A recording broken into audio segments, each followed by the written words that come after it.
Nizami Kino Mərkəzi sənət və poeziyanın incə bir qovuşmasına şahidlik etdi. Sənətsevərlər, poeziya aşiqləri Azərbaycan ədəbiyyatının görkəmli siması, duyğusal misraları ilə qəlblərimizə toxunan, tərcüməçilik sənəti ilə mədəniyyətlər arasında körpü quran əməkdar incəsənət xadimi Tofiq Bayramın işıqlı xatirəsinə toplaşdı. Şair ömrü bədii sənədli filminə baxmaq üçün.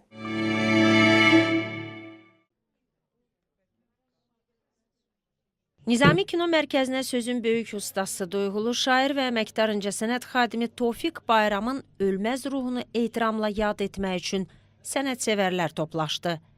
Gecənin məqsədi şairin zəngin yaradıcılıq hirsini və bənzərsiz həyat yolunu canlandıran Şair ömrü bədii sənədli filminin nümayişi idi. Tofiq Bayramın şeirləri, o səmimi, bəzən kədərli, həmişə isə dərindən insana toxunan misralar müasir bir texnologiyanın köməyi ilə yenidən səsləndi. Filmin ssenari müəllifi Günel Mehri qeyd etdiyi kimi, portret janrında çəkilən bu əsərdə süni intellekt texnologiyasından istifadə olunması Tofiq Bayramın poeziyasını bu sürətli, rəqəmsal dövrdə aktual və dominant etmək cəhdi idi. Bu, şairin duyğusal dünyası ilə gələcəyin texniki dünyasının qeyri-adi, lakin uğurlu bir dialoqu idi. Bağzalı çalınır, anam ağlayır.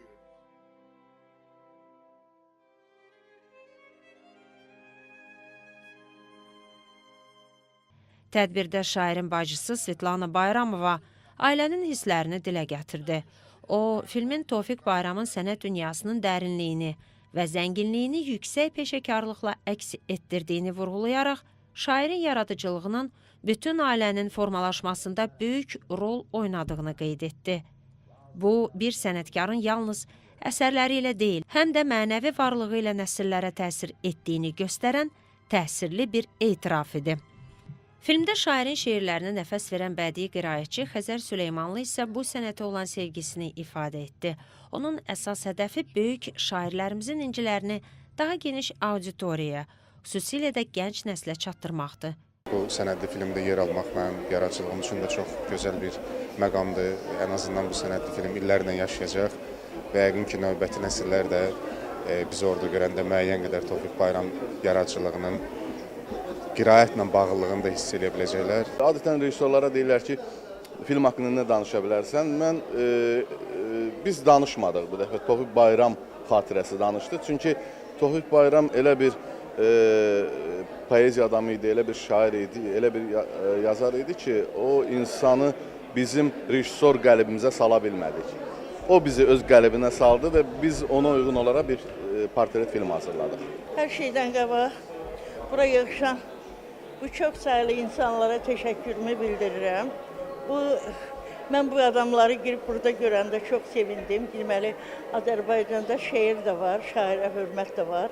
Səməd Vurğunun ifadəsi ilə desək və mənim qardaşımla bağlı uzun müddət çəkdi bu filmin hazırlanması. Bu filmin ərsəyə gəlməsində xidməti olan hər bir kəsə öz dərin minnətdarlığımı, təşəkkürümü bildirirəm.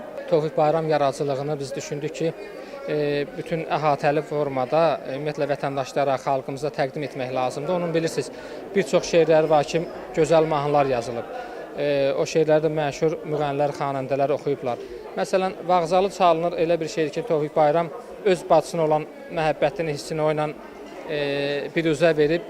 Süleyman Ələsgərov, mərhum Süleyman Ələsgərov bəstəkar öz qızı ailə quranda deyib ki, olar, mən onu bacım yerinə qızım deyib, icazəsini alıb və deyiblər ki, hə, olar, əlbəttə ki, olar.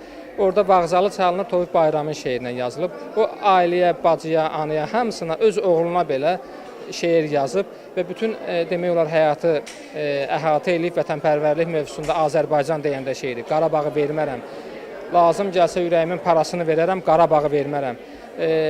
Ailə dəyərləri ilə bağlı, həyat yoldaşlığı ilə bağlı, ümumiyyətlə insanların bir-birinə münasibəti ilə bağlı şeirləri sadə və səmimi və onu gözəl şəkildə çatdırır vətəndaşlar insanlarımıza. Hər kəs şair ömrü yaşamır və Tofiq Bayramın yaradıcılığını araşdıranda bəlli oldu ki, Tofiq Bayram məhz şair ömrü yaşamış insanlardan biri olub. Yəni onun həyatı bir növ şeirləşmişdir.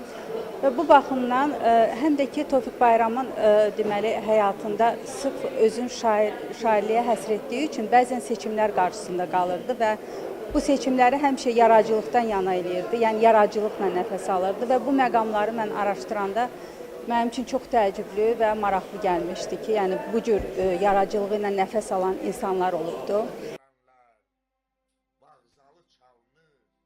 Şair ömrü filmi Tofiq Bayramın xatirəsinə bir hörmət borcu olmaqla yanaşı, eyni zamanda sənətin zaman və texnologiya qarşısında necə ölməz qala biləcəyinin parlaq nümunəsi oldu.